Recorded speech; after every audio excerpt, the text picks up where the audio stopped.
Oh, so I wanted to talk a little bit about why I think religion developed and things along those lines, and maybe some of the consequences of it. Um, First of all, I've always, or at least for a very, very long time, had an interest in exploring these subjects, right?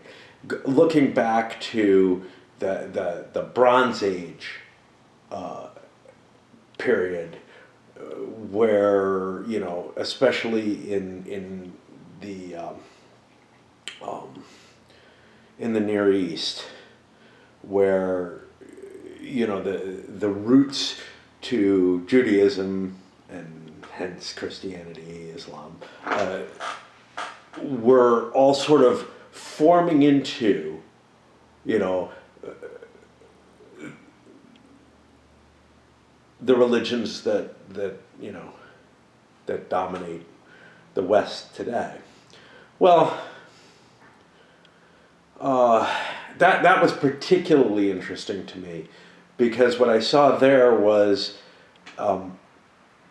this stretch from the very, very early, which seems to be locality-based religions. Basically, it went the furthest. You take from the locality-based religions and you move them um, to these pantheon religions, where there really isn't a local religion anymore or a local god. And this is largely my theories about it from stuff that I've pulled out of various places. But and then here was the big thing, that you moved it to something that was more philosophically palatable, but still kept. Uh, Even when you look at the Judaic tradition with one God, you're looking at, yeah, but they kept the names of those other gods in there and made them into devils and stuff like that. So they existed still. Well, yeah, the lights are back to how I'm used to them, which is just one of them flickering and one of them out. And that was always intriguing to me, was to see that kind of a couple of different sparks, how you went from the local hearth religion that was one god that was local to the area, to how that got uh, transcribed into, and that's not the word I'm looking for, but I don't know what it is, and I started with trans, so into a piece of a pantheon where that god maybe was defeated by both culturally and physically, by other region, or by other more powerful towns, and their god became the stronger god. And then how that converted to your monotheistic or some other form. Now, what's kind of interesting is that kind of monotheism doesn't really show up in other places. This has nothing to do, with that. That is a special interest of mine, but rather I was looking more at a broader, hey, as someone who's influenced by cultural behavioralism in a strong way, that I believe that societies generate rules and strictures, and a lot of the religious beliefs are based on what makes that society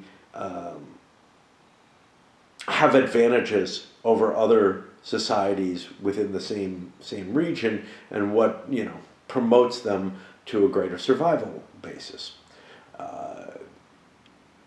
It's not necessarily purely a competitive type situation. It's also just a, hey, look, if you don't have these attributes, if you don't follow these particular types of rules, you're going to cause issues, and you will just die out. It doesn't have to be a competition between two different cultures. It could simply be it's the survivability calculus there. So commonly, the argument is often that religion was created to kind of explain the unexplainable. That doesn't taste right. By which I mean, okay, that may be a feature that's in play. But honestly, there are other ways than incorporating this into, an organizational structure that has political power, that has, all kind of ridiculous levels to there being, to creating religion from that. You could just tell stories, and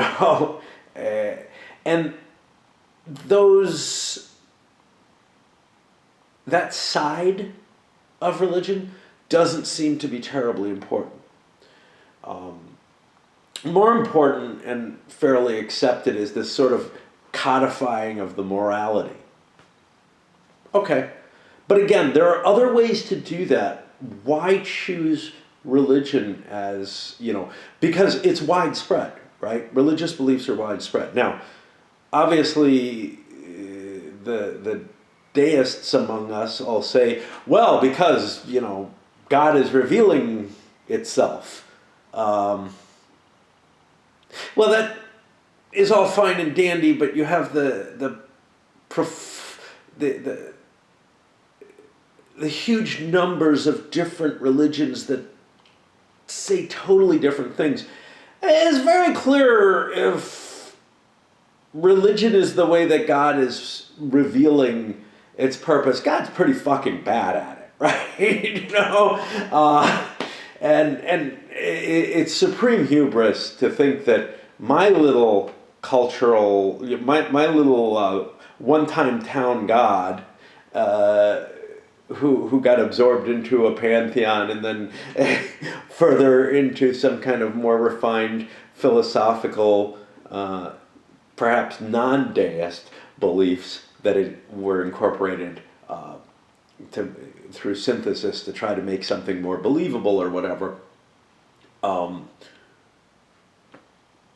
is the actual one, and that this whole structure of different changes and political and socioeconomical factors, which seems to have created the particular religion that I live with, that was all engineered in, let's just say, in Israel or in in the Arabian Peninsula, for some reason or another, is just so perfect, and everything else, well, obviously that's got to be the work of, I don't know, just it got filtered down and muddied, or evil was particularly at hand with it. You can't really have evil under an Aquinas type structure. So I always kind of question when you have people discussing evil in a non-dualist religion, what they really attribute it to. Now, there are ways to deal with the problem of evil within Christianity, but it's not really a thing then. If you give it a real existence, then you've got problems. You've got real problems unless you create a dualism to handle it. And they kind of do bake a dualism in with this idea of Satan and whatnot.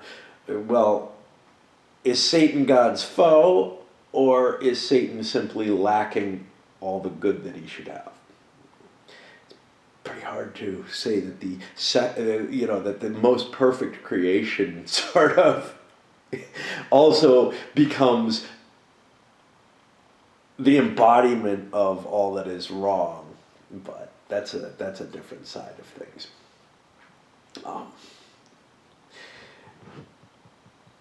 But I'm wandering off topic as always, which was more to look at various stages, what purpose did religion serve?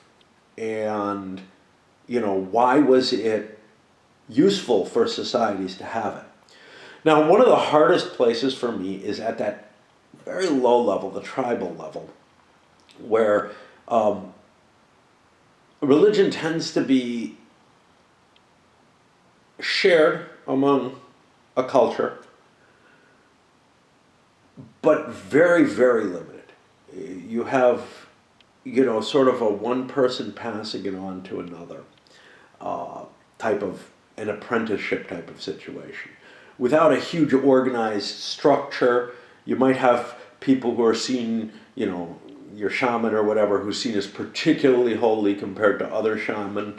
But in general, it's a very, very personal interpretation and power base. And that's actually, I think, one of the points to religion at this point, is that it gives an alternate power base to whatever the political structure of the tribe normally is. In some cases, that's of a strong man or whatever. In some cases, that's of a more democratic structure. The problem with the political structures that aren't the religious-based ones is that they're not good at remembering. They're not good at remembering past errors. So, and being able to encode those in some sort of dictum that prevents them from happening, or ends up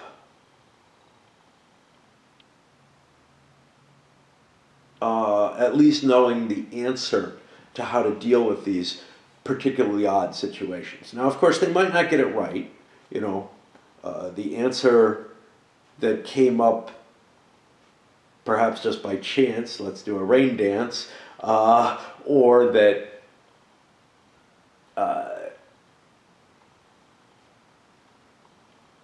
that ended up working for one case, but there are differences in circumstances where it's not really applicable anymore.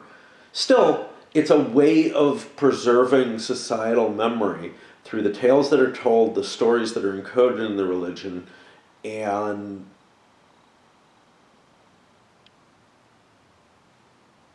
the mores of the society, which can help prevent future problems. Now,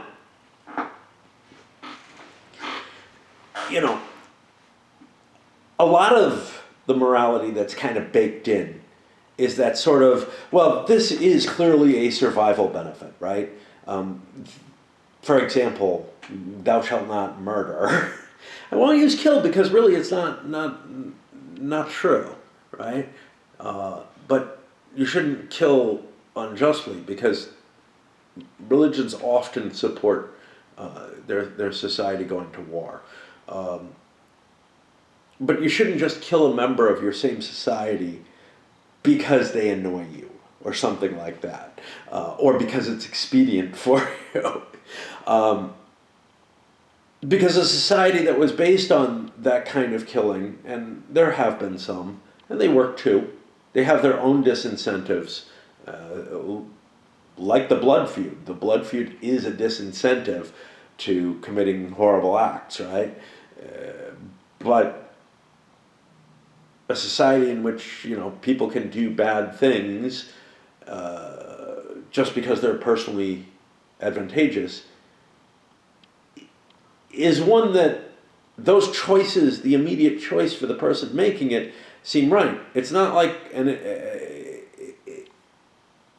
the only way you can put an enlightened self-interest argument onto it is everybody else agrees with this. If one person decides to forswear murder, well, they still had better be really nice to everyone else, and everyone else can treat them like shit now, right?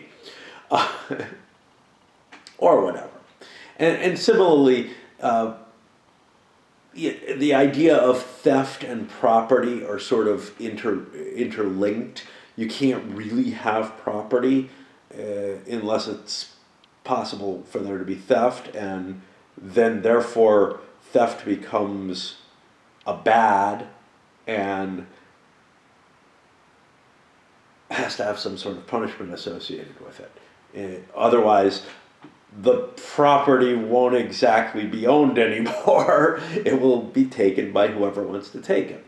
Let me think. So, certain kinds of mores are encoded into that religious set. I don't know that they have to be, right? I don't know that that kind of dictum has to be there. But I think another valuable piece to the religious, to the growth of religion, was to have this external power that can object. And yes, it's grounded on those stories. It's grounded on those beliefs. But it's also just someone who has an external power. You know, someone who can come in and say no, and they can argue their own, what essentially might be their own interest, their own point of view on it, even if it is heavily flavored by this encoded religious belief.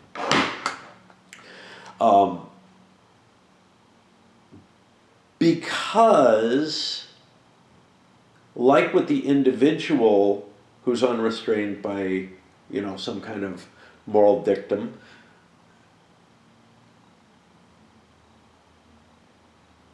there are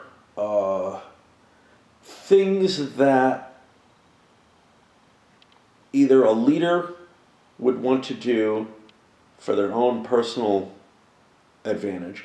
And, you know, I never read into, well, people are bad. You know, I'm not talking about an evil leader here. I'm talking about even one who thinks he has all the good of his people in mind, still has his own cultural position and belief system from his experiences or hers, and ends up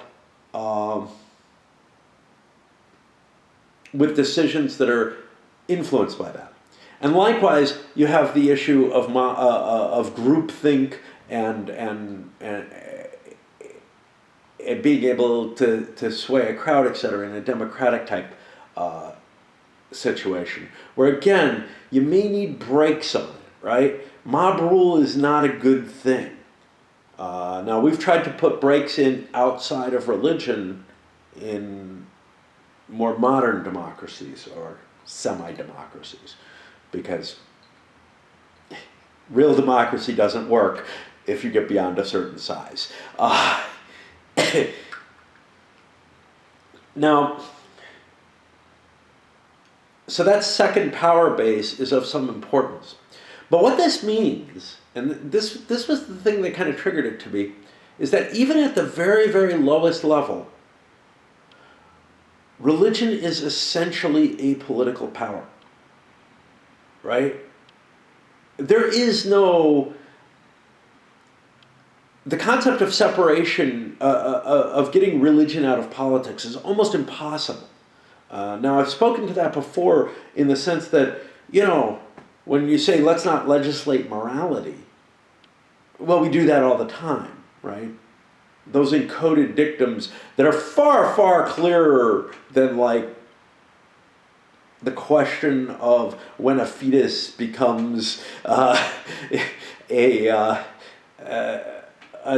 something that must be treated as a human, where you have these real distinguishing lines and gray areas and everything, and you could argue all kind of stuff there. And even on the pro-life side, the anti-abortion side, let's say, there's a fairly strong. There are definite disagreements over there. Is it at the moment of conception? Is it? Yeah. And then you have the anti-contraception of any kind of the Catholic Church. Did I mention the majority of the Supreme Court is Catholic in a country where that certainly isn't the case? It's always been misrepresented, but in terms of numbers. But anyway, but that is kind of troubling in terms of anything. But yeah, there's a sort of a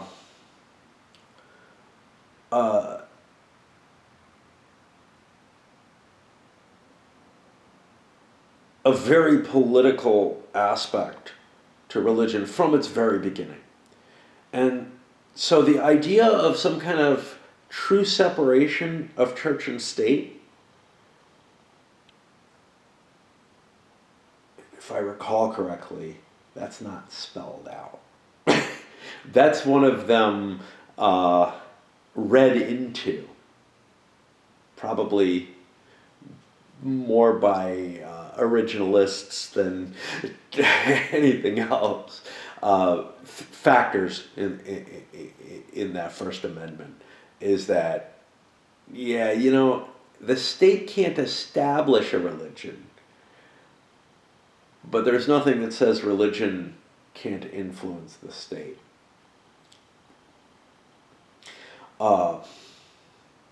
Anyhow, when we get to a somewhat later period, when we get to the Bronze Age era, when we get above, or even, Neolithic, where like towns are forming and whatnot, it seems to be that we're getting to a different type of religious structure. Things are becoming more formal. You're not talking a shaman anymore. You're talking a more and more organized structure of religion that communicates with others among it a little better, that maybe builds a hierarchy. And again, it's this counterpoise, except in a theocracy, which there are very few of, and I think there's a very good reason for that, because you need that counterpoise, right? You need something which can stand against the power of the fundamentals of the, let's call it the secular state side of things. You need a counterpoise to it. You need, now again, we've built that in, especially in the two-party systems where those exist, almost organically. We've built the loyal opposition or whatever. It's the same kind of thing. It really is. It is a counterpoise that speaks from different point of view, that is able to say, no, you're wrong because of this. Now, the difference that we have there is that the political parties are both, in a two-party system, are both probably coming from the same place, right? They're, in the U.S., it's elected officials selected by regional, populations. In the religious structure, you always had, that I can think of, a dual path where, due to bloodline, for monarchs, for democracies, due to that power of the people, And for religion, the church hierarchy itself had its own, for most churches, had its own bureaucratic running that determined who would be raised up. Now, you have weird cases where there's hereditary religious holdings. That was explicitly taken out of the equation in the Catholic Church. Well, in the church, the Christian church, until, you started having the breakaway sects becoming, the more radicalized sects becoming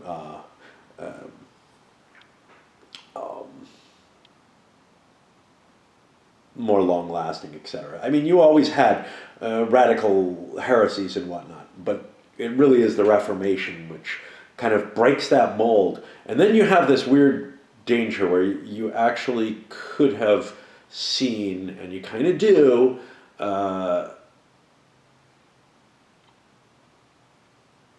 the priesthood essentially passing their positions on. Is that dangerous? Well,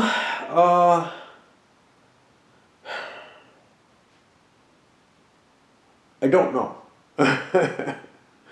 It certainly doesn't work well, wouldn't work well with the old Catholic structure, which, the church was gathering up so much wealth for such a long time, because the princes of the church were, in some cases, very, very powerful, certainly more powerful than some of the nobility. And I guess kind of the question comes down to whether or not religion is dangerous in today's society. Because, so one of the things that it fails to address, one of the things it isn't good at, is dealing with completely new situations. And the way the world is changing, and some of the threats there are to the world, nuclear war, climate change, an asteroid hitting the Earth and killing everyone, we don't have the response to that encoded in religion. Now, some of that is just problematic on a different level, which is to say, it's not really religion that's causing these issues, right? It's that religion isn't built and hasn't had the encoding to give us anything to really help us with this. We certainly have the, hey, war is horrible. That's baked in there pretty well in most religions. But it's never been enough to prevent war as sort of the general state of human behavior. I mean, not general for every human, but in the world there's almost always a war. I think they figured out there's a total of a few years, probably a couple of days at a time, that went completely without war. And we'll probably find out there was some kind of organized military action going on at the time somewhere, and we just haven't discovered it yet.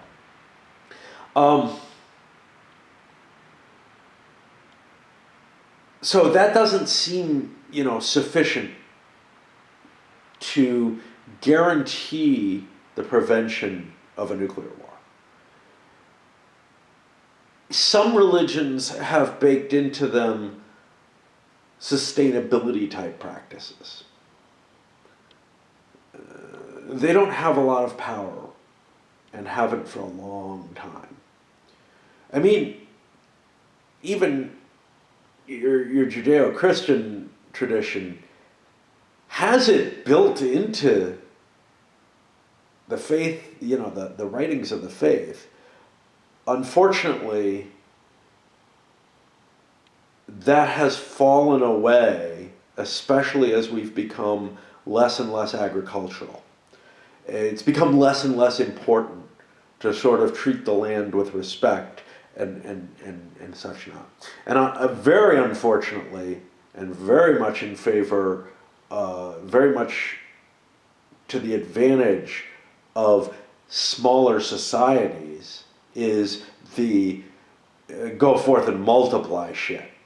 That's horrible for us right now, as I feel about, but and is actually contrary to where we want to be. So there you do have people of faith who truly believe that they should spawn as many times as possible. It's not all that common. It's generally weird sects and whatnot, but there certainly isn't. Yeah, that particular balance is going entirely in the wrong way. That particular push is going entirely in the wrong way. There are cultural forces that are reducing population in a wealthier society, but there's very, very little will to try to restrict that right. Rights being what the law allows. I don't really believe in natural rights here. There are no such things. The natural state is competition. So, I guess the biggest danger is that religion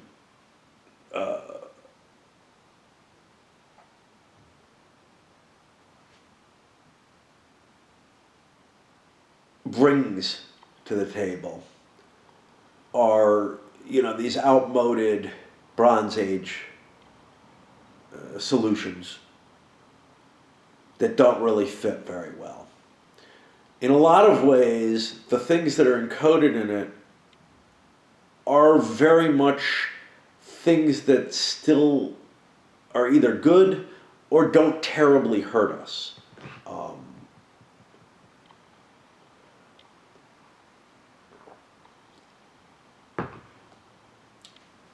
But religion as an organization has always been intertwined with the political, and to a large extent it's there to support and keep the societal political structure in place. By its nature, the way the encoding is done, it's going to be reactionary, which can be good or bad. Rapid, unhinged change is dangerous, but one of the reasons it's dangerous is because of that reactionary counterweight, causing possibly violent upheavals when the change has taken place. And what it ends up meaning is that there is this severe break on the ability to make a rapid turn when needed, if needed.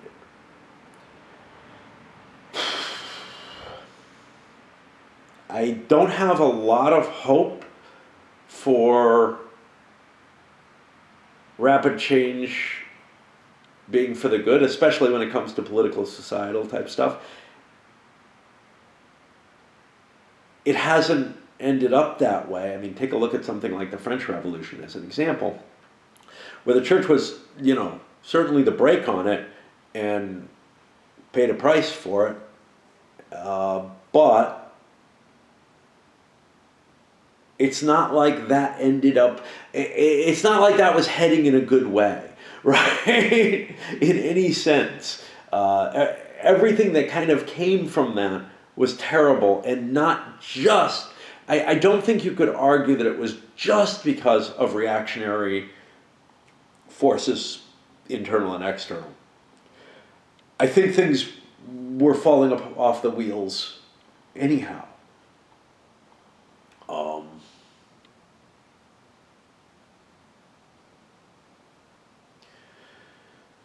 So yeah, I'm left with with a sort of muddled idea of any worth to religion, but I'm not sure that it does all that much harm. And I mean,